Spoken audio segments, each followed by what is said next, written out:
আসসালামু আলাইকুম। এটিএন বাংলা সংবাদে সবাইকে স্বাগত জানাচ্ছি। ফাতিহা শাফি। শুরুতেই বিআরবি কেবল সংবাদ শিরোনাম। ত্রয়োদশ জাতীয় সংসদের যাত্রা শুরু। Speaker Hafiz Uddin Ahmed, deputy speaker Kaiser Kamal শপথ পড়ালেন রাষ্ট্রপতি। প্রথম অধিবেশনে সভাপতি খন্দকার মোশাররফ। গণতন্ত্রের কাঙ্ক্ষিত পথে দেশ, সংসদের সূচনা বক্তব্যে তারেক রহমান সবাইকে ঐক্যবদ্ধভাবে সমৃদ্ধ রাষ্ট্র গড়ার আহ্বান। মন্ত্রী হলেন আহমেদ আজম খান। রাজধানীর ফিলিং স্টেশনগুলোতে আজও গ্রাহকদের দীর্ঘ সারি। তেলের অভাবে অনেক পাম্প বন্ধ।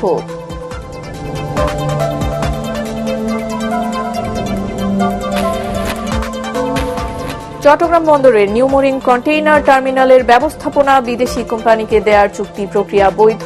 হাইকোর্টের রায় আপিল বিভাগে বহাল। এবং যুদ্ধ বন্ধে ইরানের ৩ শর্ত। ধ্বংসের পথে তেহরান। দাবি ডোনাল্ড ট্রাম্পের। সংকট সমাধানে জাতিসংঘের নিরাপত্তা পরিষদে প্রস্তাব পাস। প্রত্যাখ্যান ইরানের।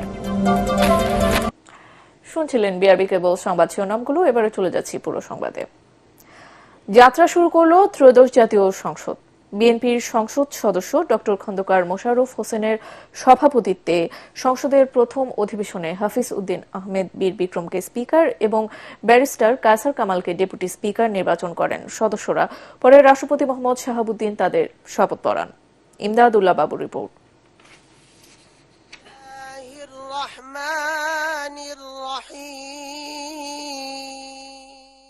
পবিত্র ধর্মগ্রন্থ আল কুরআন তেলাওয়াতের মধ্য দিয়ে বৃহস্পতিবার বসে বহুল কাঙ্ক্ষিত ত্রয়োদশ জাতীয় সংসদের প্রথম অধিবেশন।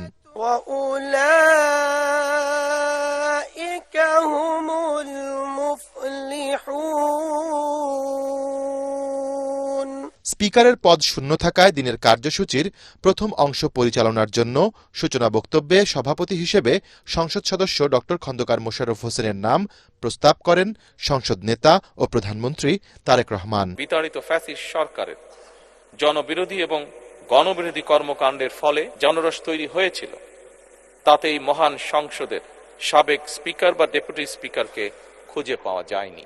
এমন পরিস্থিতিতে আমরা সংবিধান এবং সংসদের কার্যপ্রণালী বিধির বিধান অনুসরণ পূর্বক ত্রয়োদশ জাতীয় সংসদে সভাপতিত্ব করার জন্য 5 বারের মতন নির্বাচিত জাতীয় সংসদ সদস্য জনাব ডক্টর খন্দকার মোশাররফ হোসেনের নাম প্রস্তাব করছে। সংসদে সরকার দলীয় উপনেতা মির্জা ফখরুল ইসলাম আলমগীর এবং বিরোধী দলীয় উপনেতা সৈয়দ আব্দুল্লাহ মোহাম্মদ তাহের এতে সমর্থন জানান। আমাদের প্রধানমন্ত্রী যে প্রস্তাব করেছেন ডক্টর খন্দকার মোশাররফ হোসেনের নাম, আমি আমাদের দলের পক্ষ থেকে এটাকে পূর্ণ সমর্থন জানাচ্ছি। মাননীয় প্রধানমন্ত্রীর এই প্রস্তাবকে আমরা বিরোধী দলের পক্ষ থেকে পূর্ণ সমর্থন জানাচ্ছি। তবে এটা আরো খুব ভালো হতো যদি মাননীয় প্রধানমন্ত্রী বা তার প্রতিনিধি এই বিষয়ে বিরোধী দলের সাথে একটু আলোচনা করতেন। পরে সংসদ সভাপতি স্পিকার পদে হাফিজ উদ্দিন আহমদ বীর বিক্রম এবং ডেপুটি স্পিকার পদে ব্যারিস্টার কায়সার কামালের নাম প্রস্তাব করেন। সংসদ সদস্যদের কণ্ঠভোটে বিনা প্রতিদ্বন্দ্বিতায় সর্বসম্মতিক্রমে পাশ হয় এই প্রস্তাব। হ্যাঁ জয়যুক্ত হয়েছে, হ্যাঁ জয়যুক্ত হয়েছে, হ্যাঁ জয়যুক্ত হয়েছে। পরে রাষ্ট্রপতি মোহাম্মদ শাহাবুদ্দিন নবনির্বাচিত স্পিকার এবং ডেপুটি স্পিকারকে শপথ বাক্য পাঠ করান। আমি আইন অনুযায়ী সংসদের স্পিকারের কর্তব্য এবং কখনো আহত হইলে রাষ্ট্রপতির কর্তব্য বিশ্বস্ততার সহিত পালন করিব। আমি ভীতি বা অনুগ্রহ অনুরাগ বা বিরাগের বশবর্তী না হইয়া সকলের প্রতি আইন অনুযায়ী যথাবিহিত আচরণ করিব। গত 23 ফেব্রুয়ারি ত্রয়োদশ জাতীয় সংসদের প্রথম অধিবেশন আহ্বান করেছিলেন রাষ্ট্রপতি। ইমদাদুল্লাহ বাবু, এটিএন বাংলা, ঢাকা। ন্যায়ভিত্তিক গণতান্ত্রিক রাষ্ট্র প্রতিষ্ঠায় জাতীয় সংসদের নবযাত্রা সূচিত হয়েছে বলে মন্তব্য করেছেন সংসদ নেতা প্রধানমন্ত্রী তারেক রহমান। সংসদের প্রথম অধিবেশনে স্বাগত বক্তব্যে তিনি বলেন, স্বনির্ভর, নিরাপদ ও সমৃদ্ধ বাংলাদেশ করাই বিএনপি সরকারের লক্ষ্য। প্রধানমন্ত্রী বলেন, বিতাড়িত ফ্যাসিস্ট সরকার সংসদকে দলীয় স্বার্থ হাসিলের কেন্দ্রবিন্দুতে পরিণত করেছিল। বিএনপি সরকার সংসদকে জাতীয় সমস্যার সমাধানের কেন্দ্রবিন্দুতে পরিণত করতে চায়। তারেক রহমান বলেন, দলমতের ভিন্নতা থাকলেও ফ্যাসিবাদ মুক্ত সমৃদ্ধ দেশ করতে কারো মধ্যে কোনো বিরোধ নেই। বিএনপি একটি স্বনির্ভর, সমৃদ্ধ, নিরাপদ, গণতান্ত্রিক বাংলাদেশ প্রতিষ্ঠা করতে চায়। এই লক্ষ্য অর্জনে আমি জনগণের সমর্থন এবং সহযোগিতা চাইছি। এই মহান জাতীয় সংসদে সকল দলের নির্বাচিত প্রতিজন সংসদ সদস্যের সমর্থন এবং সহযোগিতা আশা করছি। আমি বিশ্বাস করি, আমাদের দল কিংবা মত কিংবা কর্মসূচি ভিন্ন হতে পারে, কিন্তু তাবেদার মুক্ত, ফ্যাসিবাদ মুক্ত একটি স্বাধীন, সার্বভৌম, নিরাপদ, স্বনির্ভর বাংলাদেশ প্রতিষ্ঠায় আমাদের মধ্যে কোনো বিরোধ থাকতে পারে না। জাতীয় সংসদকে জাতীয় কর্মকাণ্ডের কেন্দ্রবিন্দু না করে বিতাড়িত ফ্যাসিস্ট সরকার জাতীয় সংসদকে অকার্যকর করে আমরা এই মহান জাতীয় সংসদকে সকল যুক্তি, তর্ক আর জাতীয় সমস্যা সমাধানের কেন্দ্রবিন্দুতে পরিণত করতে চাই। তারেক রহমানের নেতৃত্বাধীন বিএনপি সরকারের মন্ত্রী পরিষদে যুক্ত হলেন নতুন সদস্য। নতুন মন্ত্রী হিসেবে শপথ নিয়েছেন টাঙ্গাইল ৮ আসনের সংসদ সদস্য আহমেদ আজম খান। জাতীয় সংসদ ভবনে তাকে মন্ত্রী হিসেবে শপথ পাঠ করিয়েছেন রাষ্ট্রপতি মোহাম্মদ শাহাবুদ্দিন। এর আগে মন্ত্রিসভার নতুন সদস্যদের নাম ঘোষণা করেন মন্ত্রিপরিষদ সচিব নাসিমুল গনি। বিএনপির ভাইস চেয়ারম্যান হিসেবে দায়িত্ব পালন করেছেন অ্যাডভোকেট আহমেদ আজম খান।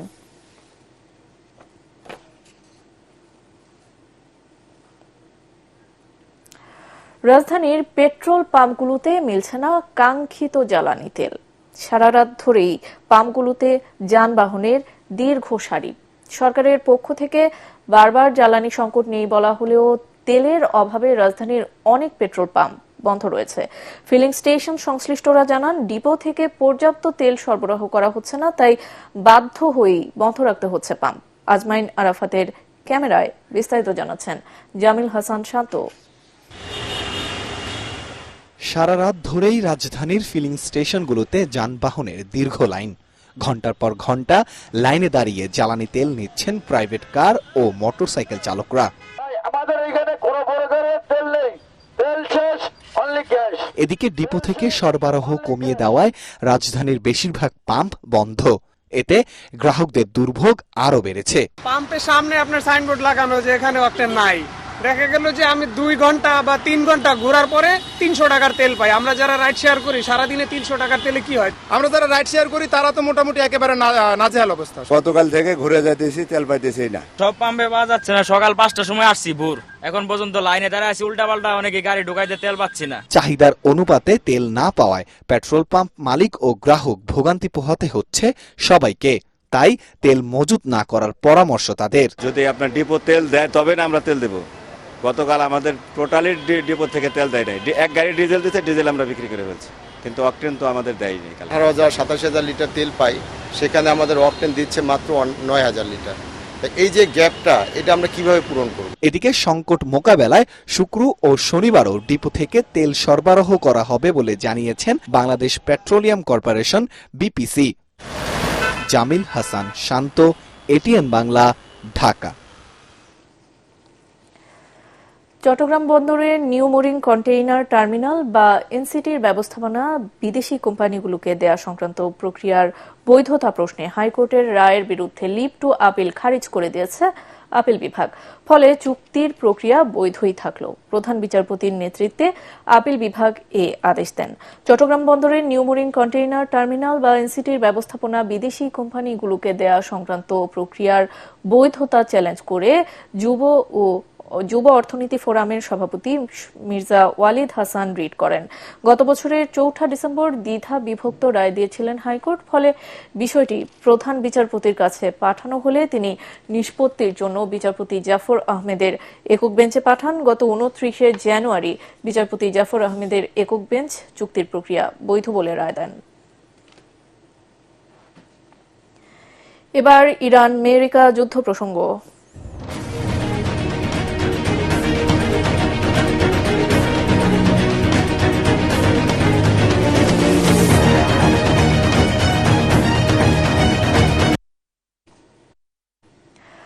যুক্তরাষ্ট্র ও দখলদার ইসরায়েলের সঙ্গে যুদ্ধ বন্ধে ৩ শর্ত দিয়েছেন ইরানের প্রেসিডেন্ট মাসুদ পেজেশকিয়ান। অন্যদিকে মার্কিন প্রেসিডেন্ট ডোনাল্ড ট্রাম্প দাবি করেছেন ইরান এখন পুরোপুরি ধ্বংসের পথে।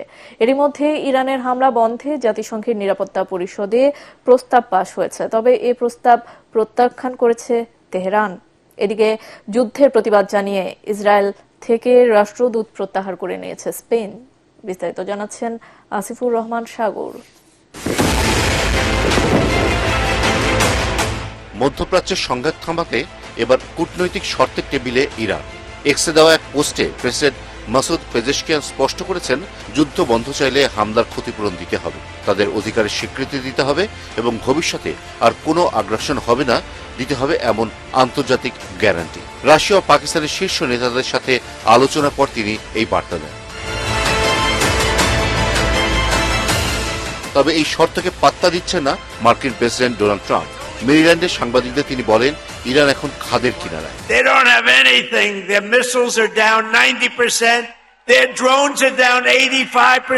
দেশটির কোনো নৌবাহিনী, বিমান বাহিনী বা আকাশ প্রতিরক্ষা ব্যবস্থা অবশিষ্ট নেই।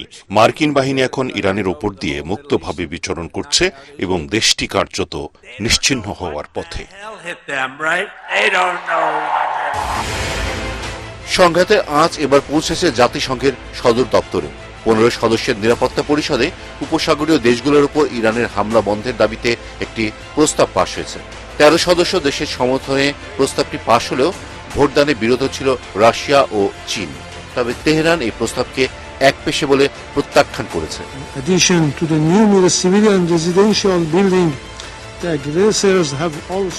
এসব কথার লড়াই চললেও যুদ্ধের ময়দানে লাশের মিছিল আর ধ্বংসলীলা, প্রাণ হারাচ্ছে সাধারণ মানুষ। ইরাকের আল ফাও বন্দরে বিদেশি তেলবাহী ট্যাঙ্কারে ইরানের হামলায় এক নাবিক নিহত হয়েছেন। হরমুজ প্রণালীতে থাই কার্গো জাহাজ ময়ূরী নারীতে হামলার পর 3 নাবিক এখনো নিখোঁজ। ওমানের সালালাহ বন্দরে জ্বালানি ডিপো এবং সংযুক্ত আরব আমিরাতের আবাসিক ভবনেও ড্রোন হামলা চালিয়েছে ইরান। সবচেয়ে মর্মান্তিক ঘটনাটি ঘটেছে ইরানের মিনাব শহরে। একটি প্রাথমিক বালিকা বিদ্যালয়ে মার্কিন টমাহক ক্ষেপণাস্ত্রে আঘাতে প্রাণ হারিয়েছে 175 জন শিশু। খোদ মার্কিন তদন্তে উঠে এসেছে যে টার্গেটিং ভুলের কারণে যুক্তরাষ্ট্রই এই প্রাণঘাতী হামলা চালিয়েছে। এছাড়া লেবাননের বৈরুতে ইসরায়েলি হামলায় নিহতের সংখ্যা 600 ছাড়িয়েছে, যার পাল্টা জবাবে ইসরায়েলে শয়ে শয়ে রকেট ছুঁড়ছে হিজবুল্লাহ। এদিকে যুদ্ধের প্রতিবাদ জানিয়ে ইসরায়েল থেকে আনুষ্ঠানিকভাবে নিজেদের রাষ্ট্রদূত প্রত্যাহার করে নিয়েছে স্পেন। এর ফলে দুই দেশের কূটনৈতিক সম্পর্কের আরও অবনতি ঘটল। সামরিক শক্তির দাপট আর কূটনৈতিক ব্যর্থতার এই লড়াই এখন গোটা বিশ্বকে এক চরম অনিশ্চয়তার দিকে ঠেলে দিচ্ছে। আসিফুর রহমান সাগর, এটিএন বাংলা।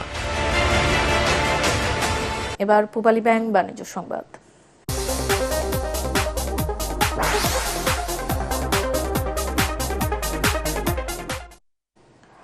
সরকারের ফ্যামিলি কার্ড কর্মসূচির আওতায় দরিদ্র পরিবারের মধ্যে শুরু হওয়া আর্থিক সহায়তা বিতরণ কার্যক্রমের সাথে প্রথম দিন থেকেই যুক্ত হয়েছে ডাক বিভাগের মোবাইল আর্থিক সেবা কার্যক্রম নগদ। প্রথম দিনেই 13 জেলার ৬,৪৫১টি পরিবার নগদের মাধ্যমে এই সহায়তার অর্থ পেয়েছে। উপকারভোগী এই পরিবারগুলোর মধ্যে নগদের মাধ্যমে ১,৬২,৪,২৬৫ টাকা বিতরণ করা হয়েছে।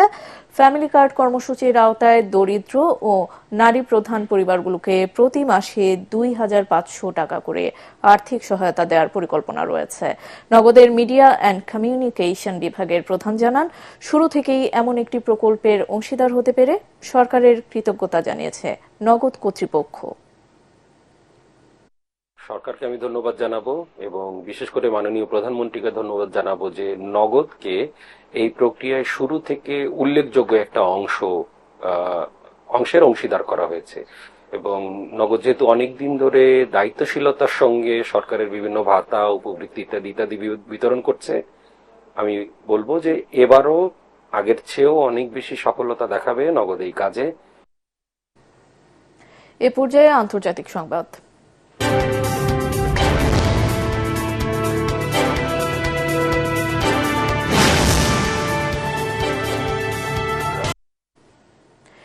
ইরানের বিরুদ্ধে যুক্তরাষ্ট্র ও ইসরায়েলের যুদ্ধ এবং মধ্যপ্রাচ্যে বাড়তে থাকা সংঘাতের কারণে তেল ও গ্যাস সরবরাহে বিঘ্ন সৃষ্টি হওয়ায় পাকিস্তান জরুরি মিতব্যয়ী ব্যবস্থা ঘোষণা করেছে। স্থানীয় সময় বুধবার জাতির উদ্দেশ্যে দেয়া এক টেলিভিশন ভাষণে পাকিস্তানের প্রধানমন্ত্রী শেহবাজ শরীফ জানান, পুরো অঞ্চল এখন কার্যত যুদ্ধাবস্থায় রয়েছে। পরিস্থিতি মোকাবেলায় সরকার বেশ কয়েকটি কঠোর পদক্ষেপ নিয়েছে। ঘোষিত পদক্ষেপগুলোর মধ্যে রয়েছে সরকারি কর্মচারীদের জন্য 4 দিনের কর্মসপ্তাহ চালু করা, গুরুত্বপূর্ণ ইস্যু ছাড়া কর্মকর্তা কর্মচারীদের ঘরে বসে অফিস করার নির্দেশ দেন তিনি। বেসরকারি খাতকেও একই ব্যবস্থা অনুকরণের সুপারিশ করা হয়েছে। মিতব্যয়ী ব্যবস্থার অংশ হিসেবে ফেডারেল ও প্রাদেশিক মন্ত্রিসভার সদস্যরা আগামী 2 মাস তাদের বেতন ও ভাতা নেবেন না।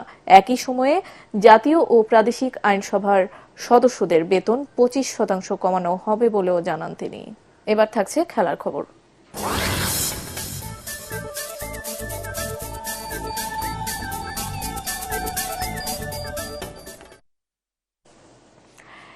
এক ম্যাচ হাতে রেখে সিরিজ জয়ের লক্ষ্যে আগামীকাল পাকিস্তানের মুখোমুখি হবে বাংলাদেশ। প্রথম ওয়ানডেতে শাহিন শাহ আফ্রিদির দলকে 8 উইকেটের বড় ব্যবধানে হারানোয় ফুরফুরে মেজাজে আছে স্বাগতিকরা। তাছাড়া বোলাররা ফর্মে ফেরায় ব্যাটারদের জন্য কাজটা সহজও হয়ে গেছে অনেকটা। তবে দ্বিতীয় ওয়ানডে জয় সহজ হবে না বলেই ধারণা টিম টাইগার্সের। সিরিজে ফেরার জন্য পাকিস্তানও মরণপণ করেই মাঠে নামবে। তবে এই সিরিজে 2 দলেরই উদ্দেশ্য আগামী ওয়ানডে বিশ্বকাপের প্রস্তুতি নেওয়া এবং টিম কম্বিনেশন ঠিক করা। তবে সরাসরি বিশ্বকাপ খেলতে হলে মেহেদী হাসান মিরাজের দলকে র্যাঙ্কিং পয়েন্ট বাড়াতে হবে। সুতরাং সিরিজ জয়ের লক্ষ্য টাইগারদের। মিরপুর শেরেবাংলা স্টেডিয়ামে আগামীকাল বেলা 2:15টায় শুরু হবে খেলাটি। শেষ করার আগে বিআরবি কেবল সংবাদ শিরোনামগুলো আরো একবার। ত্রয়োদশ জাতীয় সংসদের যাত্রা শুরু। Speaker Hafiz Uddin Ahmed, deputy speaker Kaiser Kamal শপথ পড়ালেন রাষ্ট্রপতি। প্রথম অধিবেশনে সভাপতি খন্দকার মোশাররফ। গণতন্ত্রের কাঙ্ক্ষিত পথে দেশ, সংসদের সূচনা বক্তব্যে তারেক রহমান সবাইকে ঐক্যবদ্ধভাবে সমৃদ্ধ রাষ্ট্র গড়ার আহ্বান। মন্ত্রী হলেন আহমেদ আজম খান। রাজধানীর ফিলিং স্টেশনগুলোতে আজও গ্রাহকদের দীর্ঘ সারি, তেলের অভাবে অনেক পাম্প বন্ধ।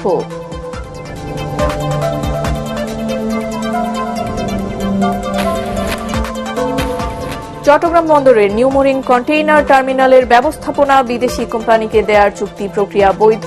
হাইকোর্টের রায় আপিল বিভাগে বহাল। এবং যুদ্ধ বন্ধে ইরানের 3 শর্ত, ধ্বংসের পথে তেহরান। দাবি ডোনাল্ড ট্রাম্পের, সংকট সমাধানে জাতিসংঘের নিরাপত্তা পরিষদে প্রস্তাব পাশ, প্রত্যাখ্যান ইরানের। পরবর্তী সংবাদ দেখার আমন্ত্রণ জানিয়ে এখনকার মতো শেষ করছি। এটিএন বাংলা সংবাদ ইউটিউবে দেখতে ব্রাউজ করুন youtube/ATN বাংলা নিউজ। ধন্যবাদ।